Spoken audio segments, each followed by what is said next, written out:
11ই March শনিবার আনন্দ টিভির পঞ্চম বর্ষপূর্তি উপলক্ষে দেশজুড়ে ছিল বর্ণাঢ্য আয়োজন। আনন্দ টিভির প্রতিনিধিদের পাঠানো তথ্য ও ছবিতে থাকছে বিস্তারিত। 11ই মার্চ শনিবার আনন্দ টিভির পঞ্চম বর্ষপূর্তি উপলক্ষে গাজীপুরের টঙ্গীতে আনন্দ উল্লাস ও জমকালো আয়োজনের মধ্য দিয়ে অনুষ্ঠিত হয় সাংস্কৃতিক সন্ধ্যা। চট্টগ্রামে জমকালো আয়োজনের মধ্য দিয়ে অনুষ্ঠিত হয় কেক কাটা ও আলোচনা সভা। সকলকে অভিনন্দন জানাচ্ছি। 2018 সালের এই দিনে আনন্দ টিভি তার যাত্রা শুরু করেছিল এবং আজকে তার পঞ্চম বর্ষপূর্তি তারা পালন করলো। আমরা চট্টগ্রাম মেট্রোপলিটনে আমরা আনন্দ টিভির এই যে বর্ষপূর্তি পালন করছি, এক্ষেত্রে আমি মনে করি আনন্দ টিভি এতদিন ধরে তাদের যে বস্তুনিষ্ঠ সংবাদ প্রচার করে যাচ্ছে।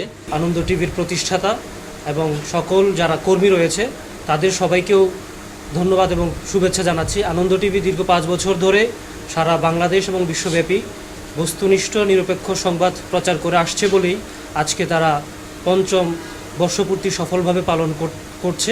এদিকে ফরিদপুরের সদরপুরে অনুষ্ঠিত হয় এক আলোচনা সভা এবং পাবনার ফরিদপুর উপজেলা প্রেস ক্লাব চত্বরে দিনটি পালিত হয় বিভিন্ন আয়োজনের মধ্য দিয়ে। নরসিংদীতেও জমকালো আয়োজনের মধ্য দিয়ে এবং নারায়ণগঞ্জে আলোচনা সভা ও কেক কেটে পালিত হয় দিনটি।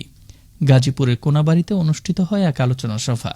গাইবান্ধার গোবিন্দগঞ্জে উপজেলা পরিষদ চত্বরে শান্তির প্রতীক পায়রা উড়িয়ে অনুষ্ঠিত হয় র্যালি ও আলোচনা সভা এবং বগুড়ার গাবতলী প্রেস ক্লাবে কেক কেটে ও বিভিন্ন আয়োজনের মধ্য দিয়ে পালিত হয় দিবসটি।